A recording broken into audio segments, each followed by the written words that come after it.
Subscribe करें हमारे YouTube channel को और बेल आइकन को प्रेस करें हमारे लेटेस्ट वीडियोस को देखने के लिए।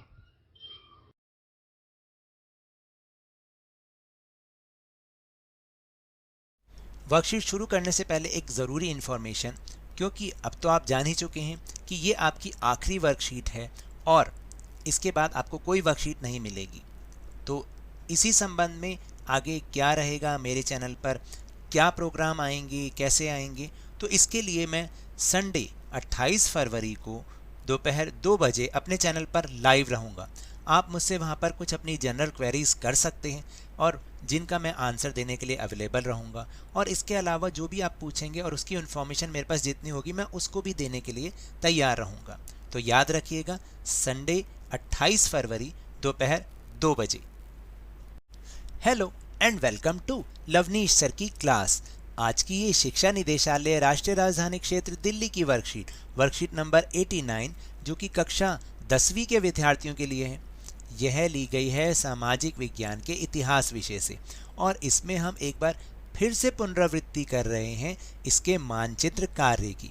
देखिए, बोर्ड पॉइंट ऑफ व्यू से ये बहुत ही इम्पॉर्टेंट मैप है और इसमें केवल 9 आइटम्स हैं जिन्हें आपको बहुत अच्छे से प्रैक्टिस करनी है।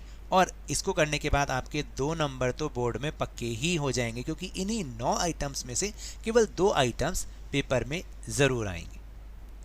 तो करना ये है कि इसको देख के आप बस प्रैक्टिस कीजिएगा और आपको वो समझ में आ जाएगा। तो चलिए शुरुआत करते हैं मेरे साथ और समझने की कोशिश करते हैं। और मैं आपको ये बता दूं कि ये आपकी अब तक की आखिरी वर्कशीट है, इसके बाद आपको कोई वर्कशीट नहीं मिलेगी।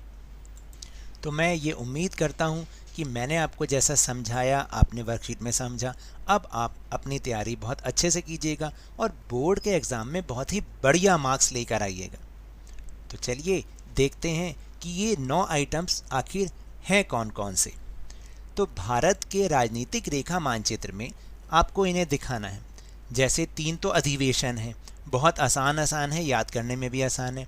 भारतीय राष्ट्रीय कांग्रेस के अधिवेशन कलकत्ता सितंबर 1920, नागपुर दिसंबर 1920 और मद्रास 1927। यानी कलकत्ता तो है पश्चिम बंगाल में, नागपुर महाराष्ट्र में और मद्रास तमिलनाडु में।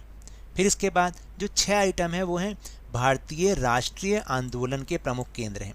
जैसे सबसे पहले 1917 में गांधी जी ने चंपारण बिहार में नील किसान आंदोलन किया, फिर खेड़ा गुजरात में किसान सत्याग्रह किया और उसके बाद अहमदाबाद गुजरात में सूती कपड़ा कामगारों के लिए सत्याग्रह किया। फिर चौरी चौरा उत्तर प्रदेश में है, उसको वो किसके लिए था कि असहयोग आंदोलन वहाँ से वापस लिया था। और अमृतसर पंजाब में जब जलियांवाला हत्याकांड हुआ था वो। अब ये केवल 6 आइटम ये और 9 जो 3 आइटम है वो कांग्रेस के अधिवेशन।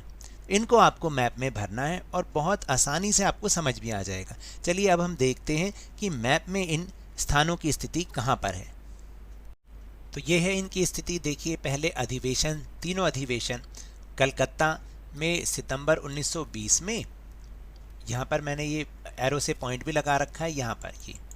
फिर नागपुर महाराष्ट्र में दिसंबर 1920 में और फिर 1927 में यहाँ पर मद्रास तमिलनाडु में।